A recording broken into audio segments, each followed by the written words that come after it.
So earlier we have discussed about types of electromagnetic waves, and up to this juncture we have discussed visible rays. So visible rays आपको पता है, these light rays make us able to see the objects. चीजों को देखने के लिए visible rays हमें सक्षम बनाती थी और इसकी फ्रीक्वेंसी लाई कर रही थी between 700 नैनोमीटर to 400 नैनोमीटर. देखो एनसीईआरटी में जो वेवलेंथ का रेंज दिया हुआ डिफरेंट इलेक्ट्रोमैग्नेटिक वेव्स का, उसी को हमको याद रखना है because that is very much sequential. Other books में आपको बहुत सारे इनर वेवलेंथ्स को भी उसमें इंक्लूड कर रखा है जिसे हमें कोई खास मतलब नहीं है. यहाँ आप चाहे देखो, जैसे ही हमें मालूम है कि विजिबल रेज कहाँ से शुरू होती है, जहाँ से इंफ्रारेड खत्म होती है वहाँ से रेड कलर शुरू होता है. यानी रेड कलर की रेंज जो है 700 नैनोमीटर से शुरू हुआ और वायलेट तक गया. वायलेट कलर का कितना होता है 400 नैनोमीटर. तो वायलेट जैसे ही खत्म होगा, वायलेट के बियॉन्ड जो वेवलेंथ मिलेगा उसी को हम क्या कहते हैं अल्ट्रा वायलेट. यानी वायलेट के बियॉन्ड क्या होगा अल्ट्रा वायलेट. तो अल्ट्रा वायलेट जो है उसका वेवलेंथ कहां से शुरू होगा 400 nanometre to 1 nanometre. It's a very simple one since it is beginning from या beyond violet, so its wavelength should be greater than 400 nanometer but less than 1 nanometer. तो 400 नैनोमीटर से लेके 1 नैनोमीटर के बीच में इसकी वेवलेंथ लाई करती है. फ्रीक्वेंसी रेंज की बात करें तो यही ऐसे ही हम ये वैल्यू रख लेंगे. उस दिन हमने आपको बताया था कि फ्रीक्वेंसी अगर आपको निकालनी है तो that is c by lambda 3 into 10 to the power 8. पहली रेंज 400 नैनोमीटर की तरफ रखेंगे तो ये 400 और नैनोमीटर मतलब 10 to the power 9. ये अगर चाहे तो हम क्या लिख सकते हैं -7. तो ये ऊपर जाएगा तो कितना हो जाएगा 0.75 into 10 to the power 15 या 7.5 into 10 to the power 14 hertz. पहली रेंज ये हो जाएगी. दूसरी 1 नैनोमीटर की है तो यानी दूसरी रेंज हो जाएगी 3 into 10 to the power 8 से लेके 1 नैनोमीटर का मतलब 10 to the power -9 यानी 3 into 10 to the power 17. इसका मतलब इसकी जो फ्रीक्वेंसी जो लाई करेगी that is between from this 7.5 into frequency should be greater than 7.5 into 10 to the power -14. इसको थोड़ा क्लियर लिख लेते हैं.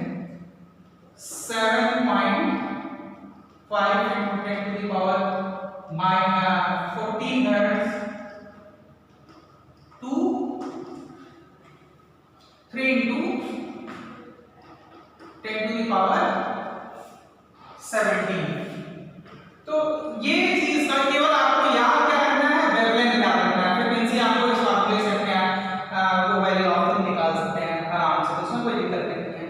अब मेथड ऑफ प्रोडक्शन की बात करते हैं. तो देखो मैंने पहले भी बताया था कि रेडियो वेव अगर हमें प्रोड्यूस करना है तो हम क्या करेंगे, चार्ज को ऑसिलेट करेंगे, एक्सीलरेट करेंगे तो रेडियो वेव्स आसानी से प्रोड्यूस हो जाती हैं. आमतौर पर एलसी ऑसिलेटर का यूज करके या ऐसी सर्किट्स का यूज करके हम रेडियो वेव्स को रिसीव भी कर सकते हैं और उन्हें प्रोड्यूस भी कर सकते हैं.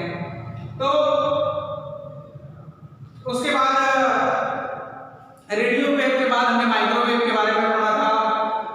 माइक्रोवेव को अगर हमें पैदा करना होता है तो उसके लिए हमें स्पेशल जो है वो वॉल्स की जरूरत पड़ती है. उसके लिए मैंने आपको बताया था क्लाइस्ट्रॉन या मैग्नेट्रॉन जैसे ऐसे वैक्यूम ट्यूब्स की जरूरत पड़ेगी प्रोडक्शन करने के लिए. उसके बाद फिर हम अल्ट्रावायलेट पे सॉरी इंफ्रारेड पे आते हैं और तब हमने आपको बताया था कि इंफ्रारेड, विजिबल और अल्ट्रावायलेट तीनों एक ही मेथड से पैदा होते हैं. यानी जब भी कोई इलेक्ट्रॉन हायर एनर्जी लेवल से जंप करेगा लोअर एनर्जी लेवल पे, हायर एनर्जी लेवल पे इलेक्ट्रॉन की एनर्जी ज्यादा होगी, लोअर एनर्जी लेवल पे कम होगी. तो हायर एनर्जी से जंप मार के अगर नीचे आ रहा है तो ऊपर उसका अगर एनर्जी कितना है 10 जूल है और नीचे वाले निचले शेल में यहाँ पर जंप मार के आ रहा है जिस एनर्जी लेवल में आ रहा है उसकी एनर्जी अगर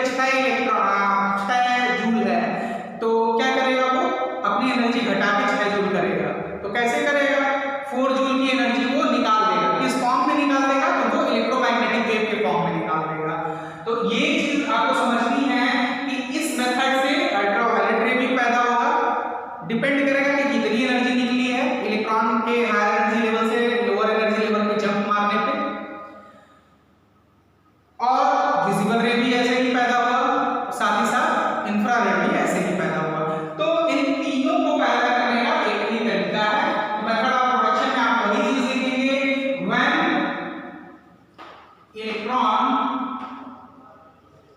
jump from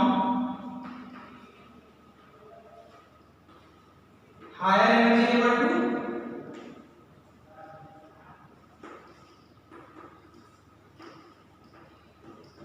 lower energy level. ये लिखेंगे आप, जब भी इलेक्ट्रॉन जंप करेगा higher energy level to lower energy level, ultraviolet rays will be obtain. ये बाद में आपको पता चलेगा, केमिस्ट्री में आप पढ़ेंगे इलेक्ट्रॉन जब जंप करते हैं तो इनसे जो इलेक्ट्रोमैग्नेटिक वेव्स निकलती हैं वो किस सीरीज में पड़ेगा, लाइमन, पामर, पास्चन, ब्रैकेट, तो उसमें आपको बताया जाएगा, सर बताएंगे बाद में आपको केमिस्ट्री में उन रेंजेस के बारे में। अभी आपको ये बस जानना है कि अगर अल्ट्रावायलेट रेज प्रोड्यूस हो रही हैं तो क्यों प्रोड्यूस हो रही हैं, जब इलेक्ट्रॉन जंप कर रहा है from higher energy level to lower energy level. Use की बात करते हैं तो यूवी रेज की यूज बहुत इंपॉर्टेंट है, और इसके बारे में आपको पता होना चाहिए कि सन के साथ यूवी रेज आती है। यूज के साथ साथ इसका एक डेंजर भी है, ये बहुत उपयोगी है क्योंकि एनसीईआरटी के एग्जाम में आता है। जब आप सीएससी का एग्जाम दोगे और एनसीईआरटी में आपको एक क्वेश्चन भी मिलेगा कि wave is absorbed bye a special layer, name the wave and the layer. Ozone layer और वेव कौन होगा, अल्ट्रावायलेट रेज। तो अल्ट्रावायलेट रेज जो है, अल्ट्रावायलेट रेज जिनको यूवी रेज भी कहते हैं, these are very dangerous rays coming from the sunlight directly. If it is coming in the contact directly with a human or animal से या plant से, animal से, it will cause cancer. ये इतनी high energy waves होती हैं कि आपकी सेल्स के ग्रोथ को ये बढ़ा देती हैं, अनकंट्रोल कर देती हैं, और uncontrol growth of cell is known as cancer. तो इसलिए यूवी रेज यूज नहीं है ये, लेकिन आप याद रखिएगा, इंपॉर्टेंट है, वेरी इंपॉर्टेंट, ये याद रखेंगे।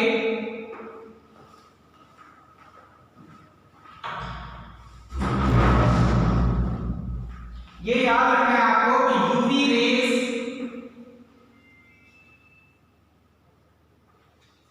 Are harmful to animal cell. Animal cell मतलब ह्यूमन सेल की भी बात हो जाएगी इसमें। इट कॉज कैंसर, ठीक है। It is absorbed bye ozone layer. Ozone layer किससे बना होता है, ऑक्सीजन के 3 एटम वाले एक मॉलिक्यूल से बना होता है, ये है ओजोन, O3। इसकी एक लेयर है हमारे एटमॉस्फेयर में, वो कहां पे है, ये स्ट्रेटोस्फेयर में है। हमारे एटमॉस्फेयर के कई सारे लेवल्स हैं, जिसमें एक जो है आपका स्ट्रेटोस्फेयर है। तो स्ट्रेटोस्फेयर में ओजोन लेयर मौजूद है। ट्रोपोस्फेयर जहां आपकी मौसमी चक्र होते हैं, जैसे बारिश हुई या तूफान, आंधी, हवाएं तेज जो चलती हैं वो वहां चलती हैं, ट्रोपोस्फेयर में चलती हैं। स्ट्रेटोस्फेयर में आपकी प्लेन्स होती हैं क्योंकि वहां मौसम संबंधी कोई इस तरह की अननोन जो है या सडन चेंज वाली कोई फिनोमेना नहीं होते मौसमी, इसलिए प्लेन्स वहां होती हैं। तो हमें उसके बारे में ज़्यादा डिस्कस नहीं करना है। ये हमको याद रखना है कि ओजोन लेयर कहाँ मौजूद होता है, ओजोन लेयर कहाँ मौजूद होता है, एटमॉस्फेयर में,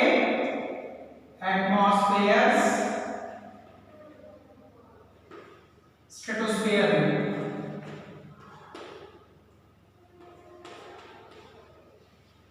स्ट्रेटोस्फेयर में ओजोन लेयर मौजूद होता है। तो ये हमको जानना है, ये चीजें हमें पता होनी चाहिए कि यूवी रे जो है इट्स अ वेरी डेंजरस रे या electromagnetic ray which is directly coming from sun, and when it comes directly in the contact with the animal और animal cell it causes cancer. And how we got saved, अगर सोचो कि ये layer ना मौजूद होती, ऑक्सीजन की ये लेयर या ओजोन की ये लेयर एटमॉस्फेयर में मौजूद नहीं होती, तो यहाँ कोई चीज फर्क नहीं पाती, क्योंकि हर एक चीज कैंसर बन जाती हर एक चीज खत्म हो जाती है।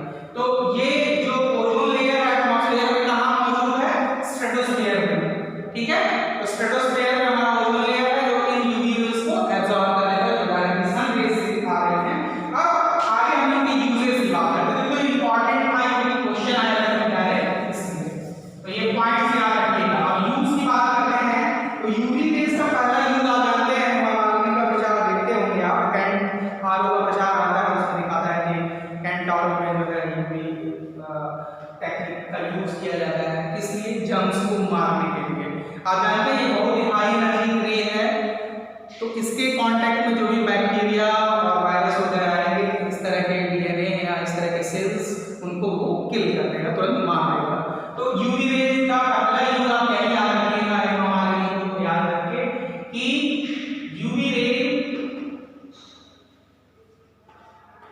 is used to sterilize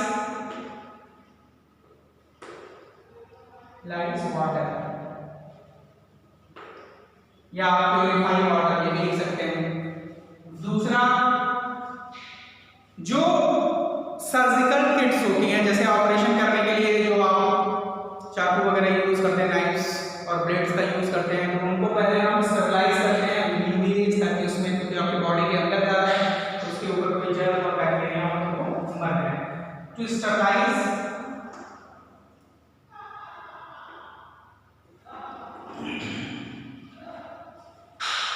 surgical kits. तीसरा यूज जान लीजिए, आप देखते होंगे तो जासूसी नाटकों में आपने देखा होगा कि अंगूठे या हाथ के निशान जो क्रिमिनल छोड़ के जाता है तो वो बैटरी लेके देखते हैं कि कहीं कोई निशान तो नहीं है अंगूठे या उंगली या खून का या किसी और दाग धब्बा खून के। तो यानी यूवी जो है वो टू आइडेंटिफाई द मार्क्स, उनको भी यूज करते हैं जानने के लिए। तो UV ray is used to find stain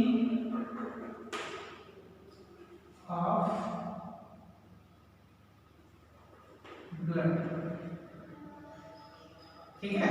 चौथा, आप आमतौर पे जाते होंगे बैंक में पैसे जमा करने के लिए, 2000 का नोट या 500 का, सॉरी 2000 का नोट या 500 का नोट जो देते होंगे, तो वो जो कैशियर बैठा रहता है वो देखते होंगे एक लैंप ऑन करता है, उसके नीचे नोट को रखता है और देखता है नोट असली है नकली। तो वो भी जो लैंप है उसमें जो रोशनी निकल रही है वो यूवी रेज हो रही है। UV ray is used to find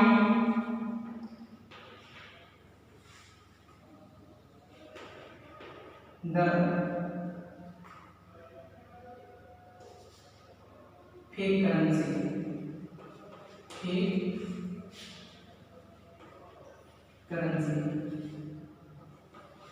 और साथ ही साथ डॉक्यूमेंट की वेरिफिकेशन के लिए भी यूज करते हैं कि जो डॉक्यूमेंट है वो सही है या गलत है। तो टू आइडेंटिफाई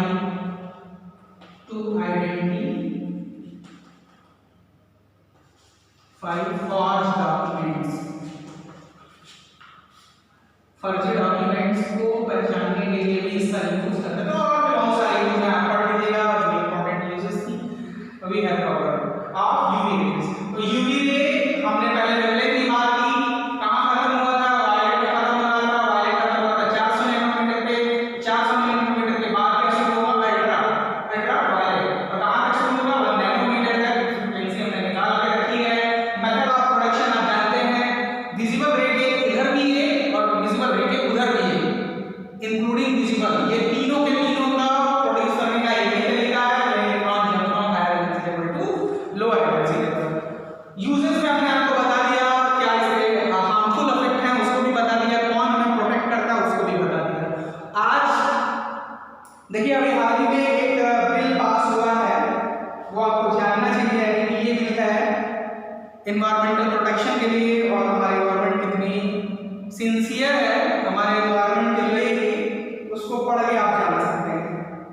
तो आप जैसे लोगों को काफ़ी सावधान रहना चाहिए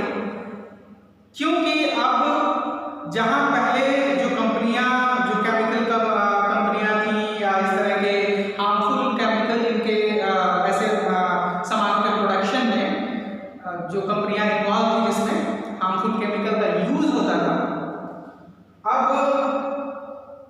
उनकी निगरानी करने के लिए कोई ऐसा ग्रुप नहीं होगा कि उनकी निगरानी करें, निगरानी करने के बाद देखें कि एनवायरनमेंट पे इनके प्रोडक्ट्स का क्या क्या फर्क या प्रभाव पड़ रहा है।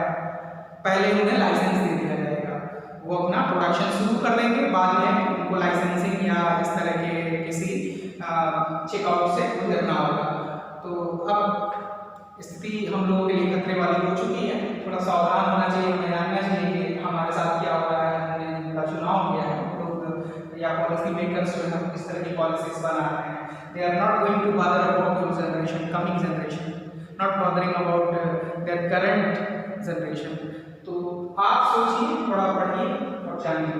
तो हम बात ये कर रहे हैं कि यूवी ये जो ओजोन लेयर है, ओजोन लेयर धीरे धीरे डिप्लीट हो रहा है। ये भी एक इन्वायरमेंटल जो है हैजर्ड है, ह्यूमन हैजर्ड है जो फैल रहा है आदमियों की वजह से।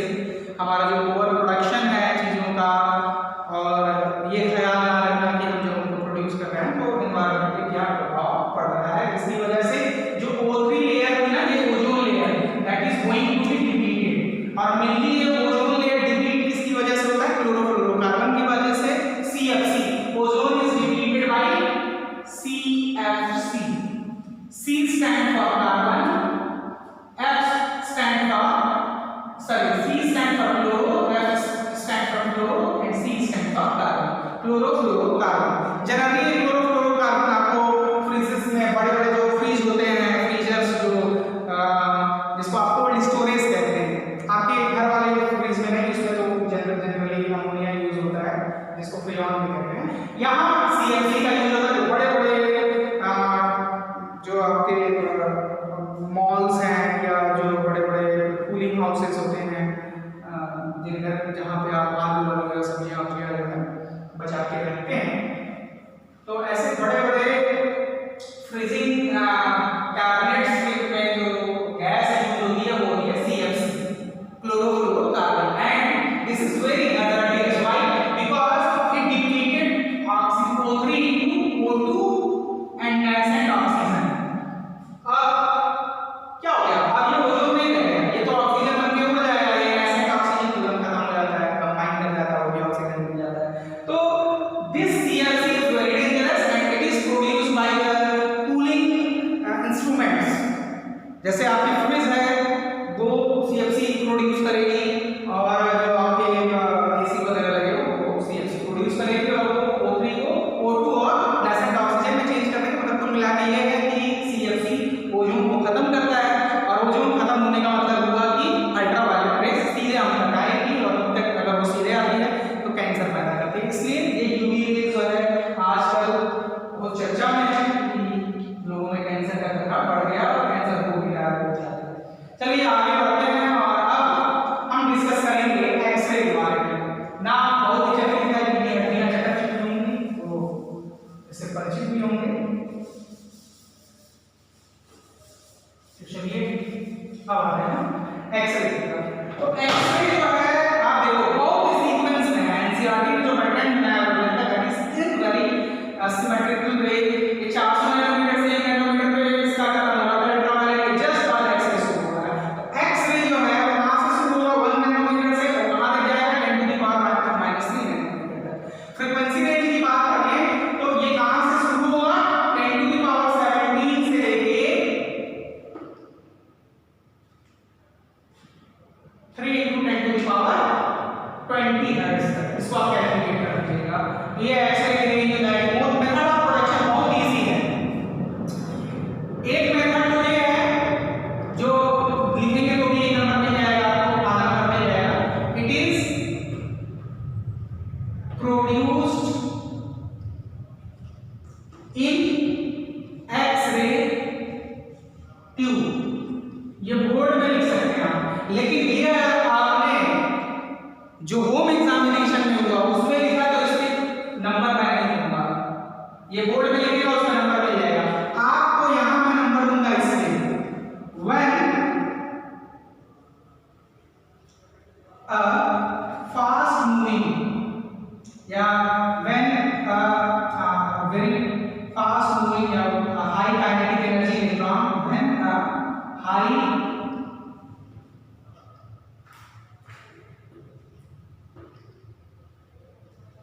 kinetic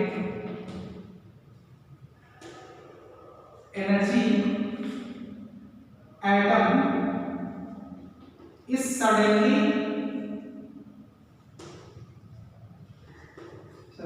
electron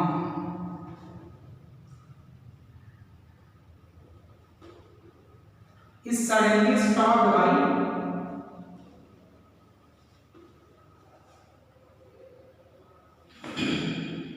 hard atoms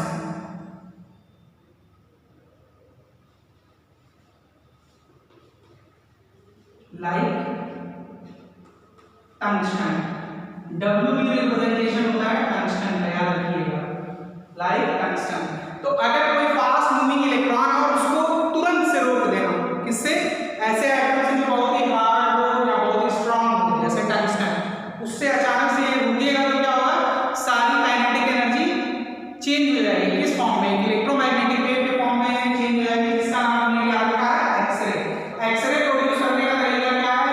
पहला तरीका तो सिंपल है, एक्सरे ट्यूब। एक्सरे ट्यूब में यही होता है, टंगस्टन का क्या लगा रहेगा? एक बल्ब की तरह होता है, उसमें जो फिलामेंट होती है वो एक्सरे की बनी होती है। तो उस ट्यूब में जो है एक्सरे का यूज करते हैं। दूसरा तरीका जो हमें जानना है वो एक्चुअली यही तरीका है। तो वो यहाँ कैसे प्रोड्यूस हो रहा है कि जब एक हाई एनर्जी इलेक्ट्रॉन जो है सडनली स्टॉप कर दिया जा रहा है with what? With hard atoms like tungsten. तो टंगस्टन के द्वारा जब इसको रोक दिया जाएगा हाई एनर्जी इलेक्ट्रॉन को, तो हमारे पास कौन सी इलेक्ट्रोमैग्नेटिक वेव यूज में आपको दिखेगी? एक्सरे। यूज तो बहुत सारे लोगों ने पहले से याद रखा होगा, उसमें कुछ बताता नहीं है। देखिए एक्सरे की खासियत क्या है? एक्सरे की खासियत ये है कि ये स्किन से आर पार जा सकता है, सेल्स के आर पार जा सकता है, लेकिन हड्डियों के आर पार नहीं जा सकता। ठीक है, तो इसकी खासियत यही है कि ये सेल्स के आर पार जा सकता है, मसल्स के आर पार जा सकता है, लेकिन हड्डी के आर पार नहीं जाएगा, वहां से रिफ्लेक्ट हो जाएगा। इसी प्रॉपर्टी का यूज करके हम फ्रैक्चर डिटेक्ट करते हैं, यानी हड्डी जहां से टूटी होगी बाकी सब जगह से एक्सरे वापस आएगी और इमेज फॉर्म करेगी कि और कहां से गुजर जाएगी, जहां से हड्डी ब्रेक होगी वहां से गुजर जाएगी, तो वहां की इमेज आपको नहीं मिलेगी, वहां गैप मिलेगा, तो आपको पता चल जाएगा कि हड्डी कहां टूटी है। तो यूज क्या है? It is used to detect, to find fracture in bone. कैसे के बता दिया आपको। दूसरा यूज क्या होता है? देखो पुलों में आप देखो पुल क्या होते हैं ना, वो आपको पता नहीं चलता कि अंदर ही अंदर टूट रहे हैं। बहुत भारी भारी स्ट्रक्चर्स होते हैं, लोहे के बोल्डर्स का पुल होता है, कंक्रीट का पुल होता है। बाहर से तो वो एकदम सही सलामत दिखेगा, लेकिन अंदर से ही अंदर वो क्या हो जाएगा? खोखला हो चुका होता है, टूट चुका होता है अंदर ही अंदर। और बाहर से पूरा एकदम सही सलामत है, अचानक से आप किसी दिन गाड़ी लेके जाते हैं और आपको लगता है कि आपकी गाड़ी चलाते ही पुल टूट गया, लेकिन ऐसा नहीं होता है। वो बहुत दिनों से प्रोसेस में था, अंदर ही अंदर पुल पूरी तरह से टूट के जर्जर हो चुका था, बाहर से सही सलामत दिख रहा था। अब सवाल उठता है कि पता कैसे चले कि भाई 50 साल बाद पुल अब इस अवस्था में पहुंच चुका है कि अब इस पे चलना नहीं चाहिए। तो उसका पता हम कैसे लगाते हैं? एक्सरे हम सेंड करते हैं और अंदर के कॉन्फ़िगरेशन का पता लगाते हैं, कहां से फ्रैक्चर हो चुका है, पुल के अंदर कहां से टूट हो चुकी है। और बहुत ज्यादा स्थिति खराब होती है तो हम उस पुल को अबांडन कर देते हैं, छोड़ देते हैं। तो हड्डी के कोड को हम पता लगाते हैं और it is used to detect flaws, माने कमियां, फ्लॉज इन बिल्डिंग्स और ब्रिजेस।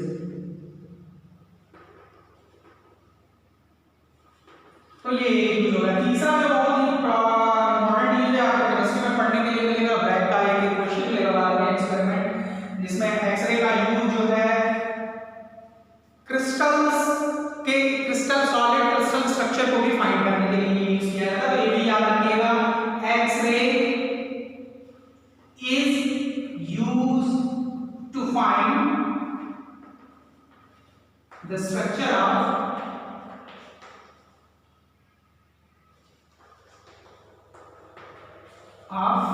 crystal। तो ये सारी चीजें आपको याद रखनी है। एक्सरे के बारे में कोई खास नहीं है, बहुत कुछ आप जानते भी हैं, आगे जानने को मिलेगा। केमिस्ट्री में भी method of production very simple बता दिया आपको। बहुत fast moving electron suddenly stopped bye hard element. Hard element यहां एटम जो है हार्ड एलिमेंट की तरह एलिमेंट्स लाइक टंगस्टन। तो what will produce the kinetic energy will turn into electromagnetic energy, that is in the form of X-ray। अब इसके बाद हम गामा रे पे आते हैं। ये सबसे खतरनाक रे है और सबसे अलग मेथड है इसको प्रोड्यूस करने का भी, इसलिए बहुत ध्यान से सुनिएगा, बहुत ही इंपॉर्टेंट है। गामा रे देख रहे हैं, इसकी वेवलेंथ इतनी कम है 10⁻³ नैनोमीटर से भी कम है, इसलिए इसकी फ्रीक्वेंसी आपको क्या मिलेगी, ग्रेटर देन हमेशा 3 × 10⁻20 हर्ट्ज से भी ज्यादा इसकी फ्रीक्वेंसी आपको मिलेगी गामा रे की। याद रखिएगा मेथड ऑफ प्रोडक्शन इसका सबसे अलग है। अब तक आपने जो भी पढ़ा, जो भी वेव्स पढ़ी हैं, चाहे वो रेडियो वेव हो, चाहे वो अल्ट्रा वायलेट हो, चाहे एक्सरे हो, चाहे विजिबल रे हो, सब में प्रोडक्शन में क्या इन्वॉल्व था, इलेक्ट्रॉन। कहीं फास्ट मूविंग इलेक्ट्रॉन सडनली रुक जा रहा था, कहीं इलेक्ट्रॉन हायर एनर्जी लेवल से लोअर एनर्जी लेवल में आ रहा था, यानी इलेक्ट्रॉन के मूवमेंट की वजह से या इलेक्ट्रॉन के हायर एनर्जी लेवल से लोअर एनर्जी लेवल में आने की वजह से ये सारे इलेक्ट्रोमैग्नेटिक वेव्स पैदा होते हैं। लेकिन ये एक ऐसा रे है जिसमें इलेक्ट्रॉन नहीं बल्कि न्यूक्लियस इन्वॉल्व होता है। जब कोई एटॉमिक न्यूक्लियस टूटता है या बनता है, जैसे कि यूरेनियम 235 आपने पढ़ा था, बेरियम और क्रिप्टन में टूट जाता है, न्यूक्लियर फिजन होता है। या फिर आपने ये भी पढ़ा था कि हम चाहें तो नाइट्रोजन को किसमें बदल सकते हैं, कार्बन में बदल सकते हैं। इन ऐसे चेंजेस के दौरान एटम, जो नया एटम पैदा होता है, उसका न्यूक्लियस बहुत अनस्टेबल होता है और ये क्या होता है, हायर एटॉमिक एनर्जी लेवल से, sorry higher nuclear energy level से लोअर न्यूक्लियर एनर्जी लेवल पे आता है। यानी इसमें कौन इन्वॉल्व है, व्हेन एक नया एक एटम बन रहा हो, यानी इसका प्रोडक्शन है कि कुल मिला के ड्यूरिंग द न्यूक्लियर रिएक्शन होता है। Gamma ray it is produced during nuclear reaction और रेडियोएक्टिव डीके। देखो एक्चुअली रेडियोएक्टिव डीके भी न्यूक्लियर रिएक्शन ही होता है, लेकिन आप कंफ्यूज ना हो इसलिए अलग अलग लिख रहे हैं। बात एक ही है, न्यूक्लियर रिएक्शन का ही स्पॉन्टेनियस न्यूक्लियर रिएक्शन को हम क्या कहते हैं, रेडियोएक्टिव डीके कहते हैं। कोई अंतर नहीं है, लेकिन मैं लिख दे रहा हूं रेडियोएक्टिव डीके। तो रेडियोएक्टिव डीके के दौरान क्या होता है, आप हमेशा क्या पाएंगे कि एक एटम दूसरे टाइप के एटम में बदल रहा है। देखेंगे आपको थोरियम जो है, यूरेनियम जो है, थोरियम में बदल जा रहा है अल्फा डीके के दौरान। तो इसके दौरान जो है क्या होगा, गामा रे वगैरह पैदा होती है। तो उसकी पैदा होने की वजह क्या है, इलेक्ट्रॉन नहीं है, बल्कि when a new atom is form, जब नया एटम बनता है तो बहुत हायर एनर्जी स्टेट में होता है और वो जंप करके लोअर न्यूक्लियर एनर्जी स्टेट में आता है। ठीक है, तो इसके दौरान बहुत सारी एनर्जी निकलती है, इतनी एनर्जी निकलती है कि आप समझ लीजिए कि बड़े आराम से अपनी बॉडी को आर पार कर सकती, छेद सकती है। इसलिए बहुत खतरनाक है गामा रे। गामा रे का कोई यूज वैसा तो नहीं है, जनरली इसका यूज क्या होगा, वही जर्म और बैक्टीरिया किल करने के लिए होगा। गामा रे याद रखिएगा एक चीज, इसके हैजर्ड क्या नाम है, हैजर्ड ऑफ गामा। तो गामा रिप्रेजेंटेशन ऐसे ही है गामा रे का सबसे बड़ा खतरा यही है, इट कॉजेज कैंसर। ठीक है, इट कॉजेज कैंसर। क्यों, हाई एनर्जी है, आपके जो सेल में बायोलॉजिकल रिएक्शन होंगे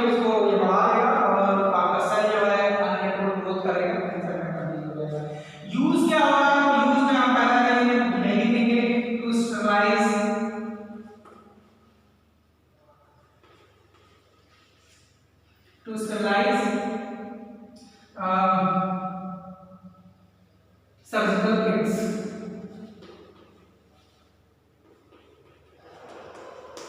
दूसरा यूज ले सकते हैं to kill germs,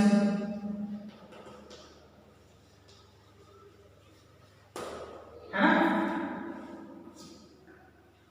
तो ये सारे यूजेस ऐसे और बहुत सारे यूजेस आपको जो मिलेंगे वो देख लीजिएगा, ये इंपॉर्टेंट यूज है। हैजर्ड के नाम एक बार आपको बता दिया। मेथड ऑफ प्रोडक्शन याद रखिएगा, क्योंकि विजिबल यूवी रेज और गामा रेज के लिए दोनों यूजेस लगभग सेम है, तो कभी-कभी क्वेश्चन डायरेक्ट आता है तो कंफ्यूज हो जाते हैं, लेकिन तब वहां एक हिंट आपको मिलेगा कि यहां आपको दिया रहेगा कि that wave is produced by nuclear reaction at nuclear decay या रेडियोएक्टिव डीके। तो आपको पहचानेंगे कि यूवी नहीं है, ये तो कौन होगा, ये गामा होगा। ये सारी चीजें हैं, ये ही पोर्शन आपका इलेक्ट्रोमैग्नेटिक वेव को कवर करवाने का था। ये चैप्टर यही खत्म होता है, आगे हम एनसीईआरटी के क्वेश्चंस को डिस्कस करेंगे। कोई डाउट होगा तो फिर आगे हम देखेंगे। Thank you very much.